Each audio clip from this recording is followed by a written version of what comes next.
I'm standing here on council-owned land in the shadow of Ripon Cathedral, where a £6 million proposal has been submitted to build an annex on this ground.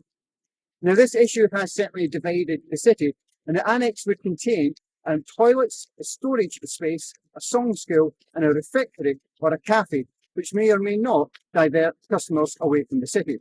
I'm joined here by two ardent campaigners, Jenni Holman and Waterfall.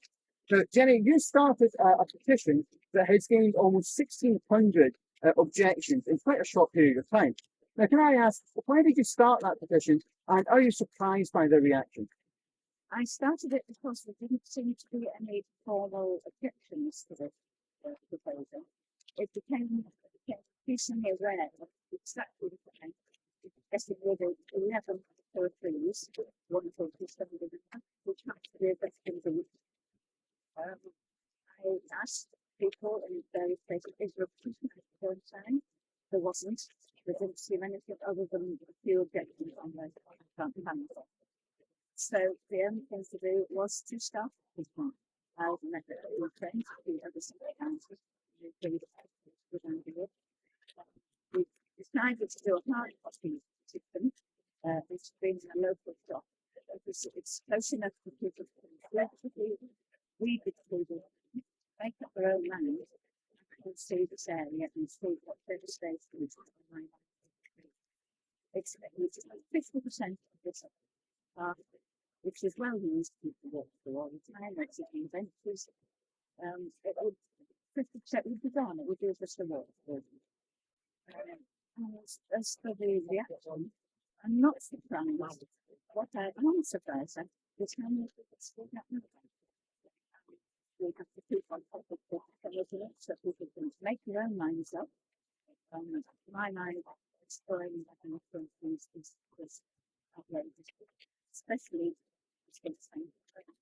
I like the green space, the small city that we're in. That's great, Jenni, thank you. Now, picking up that point now, fact that Jenni just mentioned on the environment, are there any environmental concerns here that people need to be aware of? Well, yes, definitely, I think so. For a start, these trees between them soak up thousands and thousands of gallons of water every year. This is an area known as Dixon. There's already been problems with things going away, which have had to be demolished because they need backing. The reason now they're saying is that they were built on a concrete rack, and it's the concrete rack that's backing. Why did they need to be built on a concrete rack? And why did that rack subsequently crack? So I would suggest that we've no idea what's underneath this ground here. There's more or less bound to be some, and there's huge amounts of water that these trees between them will soak up. If they're gone, that will go straight down into the ground, dissolving any deposits underneath. So there's no way of knowing really what that might do. And is protection for veteran trees, is that protected in national policy at all? Of course it is. Veteran trees, I'll read you the actual the comment. There's a national planning policy on that states planning permission can be used unless there are wholly exceptional circumstances. That phase, removing it that's not allowed to happen. And I would argue it's very hard to find acceptable circumstances in this case because there are problems and the buildings in this area. I just don't believe that the circumstances are certain anywhere else. But if indeed they feel that needed, they will go. But just coming back to that, I mean, what would you say to people who would argue that actually building this annex would bring customers and visitors into it and actually benefit the local businesses? I don't see how it could benefit the local businesses, because it's plain the intention to build over there with a direct through to the car park and to the park. And the whole reason is straight in from there, straight to the people. And the people will argue that they have no intention of using football and the other businesses. But I would point people to, they try to deny that other factors will be affected, but they're planning application documents of proof fact, and I'm quoting here, that they need to have large effective, and it is required to prevent visitors drifting away from the cathedral and using various cafes in the city. Required To prevent visitors drifting away from the cathedral. So it's obviously about money, which, to be fair, is what you'd expect. But if the people want to make more money, they should do it using their own land and building and not taking public land.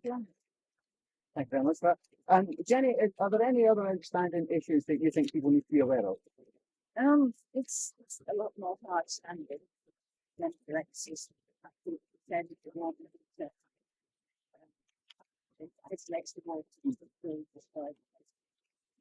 Just picking up on many alternatives that people found to use what they want to use it for. The reasons I feel have been given for not using the various other buildings. It's very limited. They really don't spend them.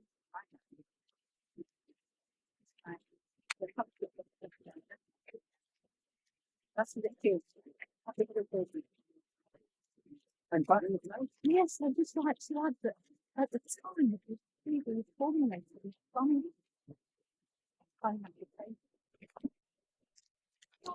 This road there was standing empty. But that must have been very, very suitable alternative, and it has its own parking. So I'm not sure how they expect to service this massive road planning. I mean, as a resident of Ripon, Jenni, do you feel that you've been properly consulted on these points? As far as I can see, there's been no full public consultation. There's a small model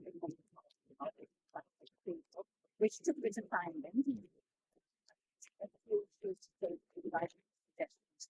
But unless you're in the community, not as I said previously, it still is amazing if we're not residents the things they've gone in there, wouldn't go in there like I visited there. Never probably.